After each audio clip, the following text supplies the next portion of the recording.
I want to welcome you to my channel once again. In this video, I'll be presenting the basis of long parameter modeling. More particularly, I'll be describing what we call elements of vibration. Then I will touch on degree of freedom of a system, and we're going to wrap up by looking at equivalent stiffness for different forms of system and how to calculate them. So moving on from here, long parameter modeling involves replacing an entire system in which vibration is to be analyzed by what we call equivalence of the system, which could take any form. And in as much as this could take any form, whatever we're using to replace the system consists of some key parts that we call elements of vibration. You notice that there is the part that is called mass, or what is called equivalent mass. There's the part that is called spring or stiffness property, and there is a part that is the damper. And all these parts constitute what we call elements of vibration. So we are quickly going to describe each of these elements of vibration. We have first and foremost springs or stiffness property. It's the part of a vibrating system responsible for restoring and utilizing elastic energy. And to calculate the force of a spring, or the force as a result of a spring in a system, we just use our basic Hooke's law equation, which says force is equal to spring constant times the displacement.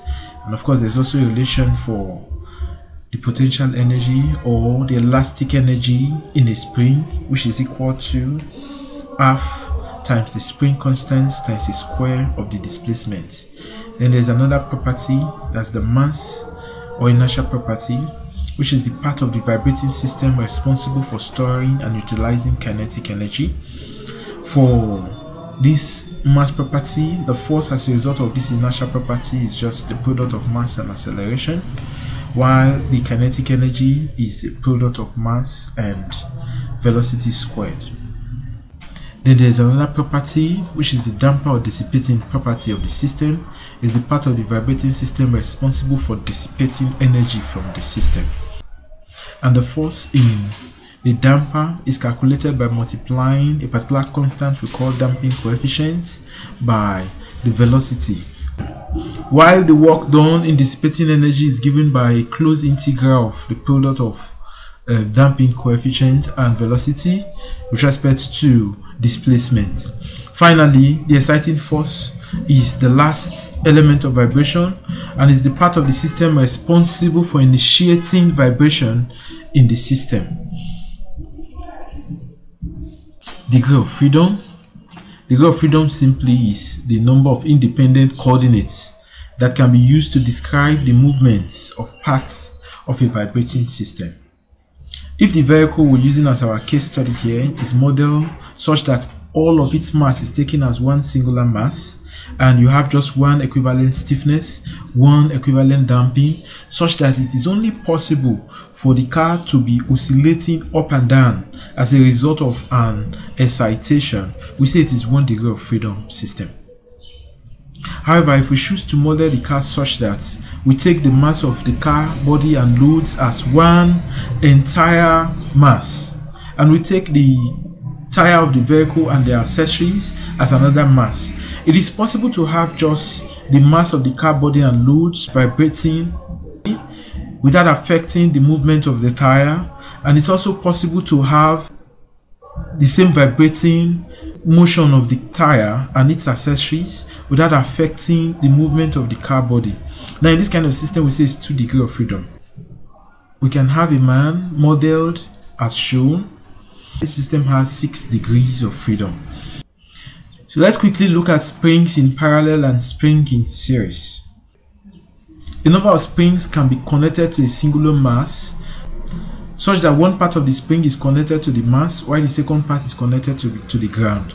That kind of connection is called parallel spring connection. However, a number of springs can be connected to a mass such that each of the springs are connected to one another, and that kind of connection is what we call series connection. So for the first case, we have parallel spring systems, and the second case, we have what we call spring connected in series. There's a simple formulation that can be used to estimate the equivalent spring of this system. For parallel spring, you just sum up all the springs together, while for spring connected in series, you find the reciprocals of all the springs, add them up, then you find the inverse of that. And this will say 1 over k equivalent is equal to 1 over k1 plus 1 over k2 plus 1 over k3, and you add up onto the last spring. There are some examples for springs in parallel. We want to model the building like this. This is a multi-story building. We can use parallel spring systems such that each of the springs are connected from one mass to the other. You don't have any spring connected to themselves. We can also have a shaft like this, such that the different parts of the shaft are taken as separate springs. So we have spring 1, we have spring 2, another part of the shaft, spring 3, another part of the shaft, spring 4, another part of the shaft, and spring 5, a final part of the shaft. For this kind of system, you can have the different springs connected to themselves, forming what you call a series spring connected system for this example. We're quickly going to see an example on how you can estimate the equivalent spring stiffness for a system. To find the equivalent spring stiffness of this system, so we're going to start by first adding up all the springs in series. We want to add up these springs, 4 springs which are connected in series. We know that to find equivalent spring of system connected in series, you have to add up their reciprocals. For this case, up to the 4th one. So we have 1 over k equivalent 1 to be equal to 1 over 3. The first spring here is 3. The second one is also 3k. The third one is 1.5k, and the fourth one is 4k. So we have 1 over 3k plus 1 over 3k plus 1 over 1.5k plus 1 over 4k, such that if you simplify, we are going to have 1 over k equivalent 1 to be equal to 9.5 over 6k. This implies that k equivalent 1 is equal to 6 over 9.5k.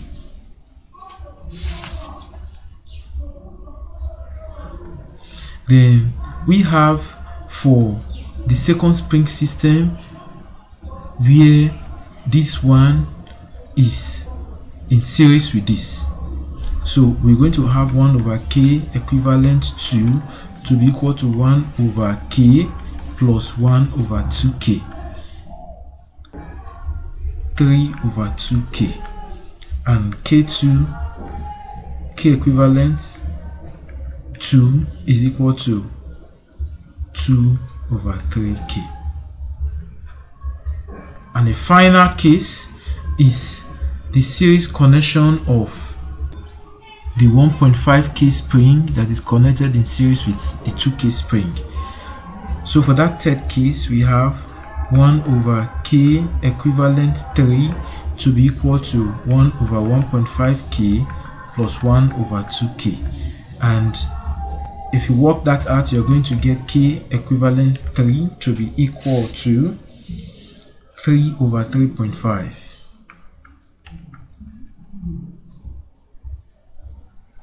And all these 3 equivalent springs are in parallel, so that k equivalent of parallel spring is just to add up k1 plus k equivalent 2 plus k equivalent 3, such that our final k equivalent of the system is equal to 6 over 9.5k plus the equivalent of the second system, which is 3 over 3.5k plus the final one, which is 2/3k. So our equivalent spring is equal to, if you work that out, you are likely going to get 2.1553k. And in the question, we're told that K is equal to 5 kilonewtons per meter. So our K equivalent is equal to 2.1553 times 5, which is equal to 10.78 kilonewtons per meter. This will be all for now. I sincerely do hope you found the video helpful.